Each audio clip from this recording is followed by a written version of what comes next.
বলছি দাদা, এখানে কি লক্ষ্মীর ভান্ডার হচ্ছে? হ্যাঁ হচ্ছে, ভেতরে আসুন। হ্যাঁ, তা বয়স কত আছে? কেন, আমাকে দেখে বয়স বোঝা যাচ্ছে না?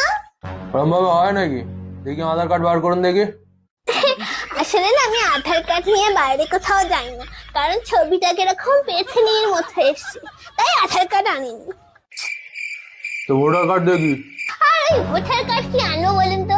ভোটার কার্ডের নাম ভুল। আমার নাম মালতী কাওড়া, ওখানে নাম এসছে বালতি শেওড়া। আমি কি শেওড়া গাছ থেকে নেমে এসছি? ওই জন্য আমি কিচ্ছু আনিনি, আমি একাই চলে এসছি। তো কিছু যেগুলো আনেননি, আপনি এসছেন কেন? আপনি বাড়ি যান। কিরকম মুখ করছে দেখো। আপনার তো লোকের দুয়ারে দুয়ারে গিয়ে বসা দরকার, এটা দুয়ারে সরকার। দুয়ারে না বসে স্কুলে স্কুলে বসছেন, তাহলে তো স্কুলের সরকার বলতে পারে। যত সব বেশি। বলছি দাদা,